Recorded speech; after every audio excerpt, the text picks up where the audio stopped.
Hello, my name is Hector Acuna. I'm an artist living in Southeast Wisconsin, and in this video I'm going to share a weekend painting retreat that I just returned from. This was a inaugural, invitational, plein air painting event, retreat, where 21 artists came out to Upham Woods in Wisconsin Dells for a winter weekend of plein air painting. Please take a moment, if you have time, to check out all of the other artists that I showed on one of the handouts at the start of this video. Most of these artists I had met prior to this weekend at past plein air painting events, especially local events in Wisconsin. I feel very fortunate to have met so many incredible people and friends who love painting as much as I do. Especially plein air painting, which, if you're unfamiliar, is a fairly old way of painting. You essentially take all of your painting gear outdoors and paint the landscape from direct observation without the aid of photography. So you're painting with the naked eye, observing your subject under the effects of natural light and the passing of time. It's a really beautiful way to create paintings and to connect with your local environment, also as a way to document your trips and your travels. So this was on Friday, this painting that we're looking at right now. This was the first painting I made on a 6" by 8" handmade linen panel. Basically, we're looking at this riverscape scene. One of the things that a lot of us artists became very drawn to over the weekend was trying to capture the color properties and the shapes in the ice sheets that were floating or attached to the riverbank along the Wisconsin River. At the end of the first day, Friday night, we were led by one of the naturalists at Upham Woods on a night hike. This video that I took of two ducks swimming in the river was taken on Saturday morning while I was working on my second painting from the weekend. This painting is 6" by 10", I believe. It's an oil painting, also on a handmade oil-primed linen panel, which is a really beautiful surface that I've been enjoying painting on lately. I was drawn to this part of the river for the shapes in this big sheet of ice and the high contrast between the water and the ice. The first two paintings I made during the weekend both have similar qualities in very soft edges, thin layers of oil paint, and an overall very moody color palette with compressed contrasts of the value scale in certain areas.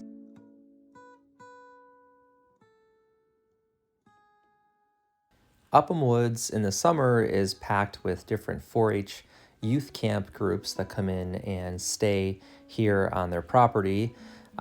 So in the winter, I've heard that they have different corporate groups and other rental opportunities, but apparently this was the first time they ever had artists come and stay on the property. And it worked out perfectly. They had a cafeteria there. A few of us stayed in a cabin up on top of the hill, and they also had dormitory rooms for most of the group. And it was a really fun experience because a few of the artists in the group grew up attending this 4-H camp. So we got to hear different stories from their experiences as campers, which was a lot of fun. I painted until about noon before we had to take a break for lunch and started to pack up. Around that time, I spotted my friend Nathan working on an oil painting of this really interesting rock formation right along the main trail in the camp. These videos are also taken on Saturday after lunch. I decided to bring out one of my standing mirrors that I brought with me to Upham Woods and place it somewhere in the environment for a subject to paint. This became a pretty challenging process for me. I couldn't find a location or a grouping of trees or an environment that I was drawn to enough with the mirror. These are a few examples of places where I had staged the mirror. I think in total I had moved it to 10 different places before eventually committing to a spot that we'll be seeing here in a moment. I'm really close to where I had made my second painting that we just saw on that end of Upham Woods. At this point in the afternoon, I think this was around 2 o'clock, the snow, the kind of like snowstorm, snow front that came in was just starting to fall on us. And over the next few hours, it continued to snow until the early evening. And I didn't know this at the time, but I think half of the artists decided to stay back in the lodge and had set up still life objects to paint, or were painting from photographs that they had taken. And I was wondering, when I set everything up and I was staging my mirror over that first hour after lunch, I hadn't seen any of the other artists, so I was curious where everybody ended up. I assumed that they were all closer to the lodge or on the other side of the lodge down the river bank where I had made my first painting. You can see how much snow was falling on my palette. I was still trying to use my umbrella and a few things that were in my backpack to try to keep some of the snow off my palette. I have never painted in this heavy of snowfall before, so I was surprised and not used to the way that the oil paint starts to be interrupted by pieces of moisture in the snow as I'm applying the paint and dragging the paint across my surface. So this is the third painting I created in plein air. It's the largest one that I made during the weekend. I think this is around 14 inches by 16 inches. And this is where I had finished during my first session during that Saturday afternoon. I knew I was going to have to work on this again on Sunday before leaving the retreat, but I was pretty happy with where I ended up with my block in.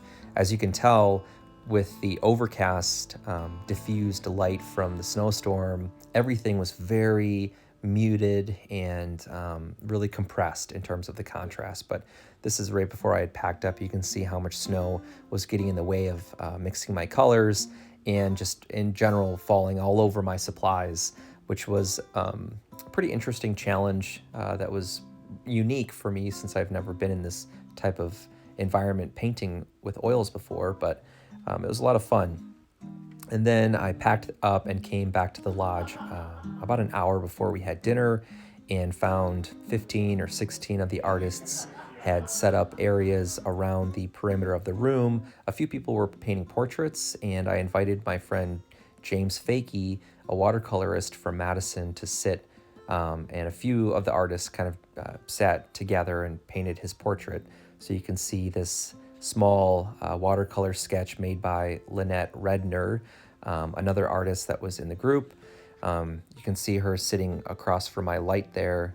She was sketching some of us while we were doing portraits, which was really cool. In total, it was just a really fun weekend. Most of us cross paths during plein air painting events, which add a lot of stress, and those events typically go by really fast because everyone is focused on their own paintings, and then you have a short window of time to just hang out and enjoy each other's company, whereas this retreat was 100% just designed to spend the weekend together, share ideas, share our process, talk about painting or whatever else we wanted to do. There were no expectations or requirements. Most of us worked outdoors, out in the landscape, and just practiced painting. You can see a sample of everyone's work here on the tables, which was really cool, just to, throughout the weekend, put what you were working on out for everyone else to see and comment on, and just spend time together. A few people also brought instruments, so there was live music on Saturday night, and we basically turned this lodge room into a giant studio where we got to hang out together and sing songs and make paintings, and just hang out and get to know each other a little bit better.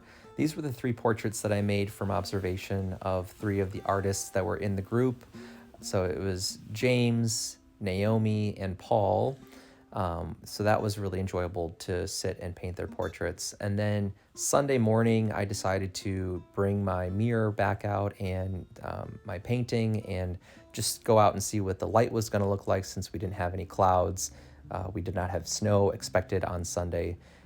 So I was excited to get out and paint something with a bit more contrast, both in values, but also in temperature and chroma. So you can see During the morning, I spent most of that session painting the trees and just the overall landscape. I didn't look at all at the reflection in the mirror. I figured I would save that for after lunch before I packed up and went home. But my favorite moments in this painting were capturing where the cast shadows created these really dramatic and exciting shapes of color on the trunks of the trees, and on the riverbank where the ice had this beautiful, cool violet color against the warm, dappled light from the trees. This is where I had finished the painting before leaving at the end of the weekend. Right now, the inside of the mirror is very abstract and simplified. I figured I would let the painting sit in my studio back home before deciding if it was going to be complete or not.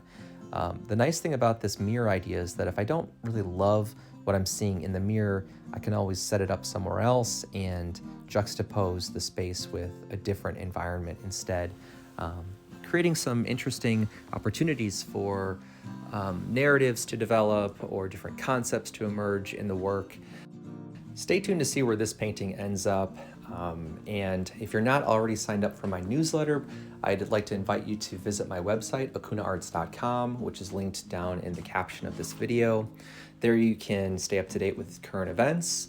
The next big announcement that I have that I'd like to share in this video is that my online shop is currently closed for the rest of February, but will reopen for the first shop update of the year on March 1st. This is likely to be one of the paintings that will be available for purchase during that shop update, so please visit my website for more information. Thanks so much for watching this video and for supporting my artwork and my channel. If you're not already subscribed, I hope you'll consider supporting the channel by subscribing and sharing this video. If you have any questions or comments, feel free to add those down below. And thank you again to Diane for organizing this wonderful weekend. Here's a look at almost all of the artists that were there. And yeah, I'm just honored to be part of this group and can't wait to see what the future holds for all of us. Thank you so much for watching. I hope you have a wonderful day. Bye.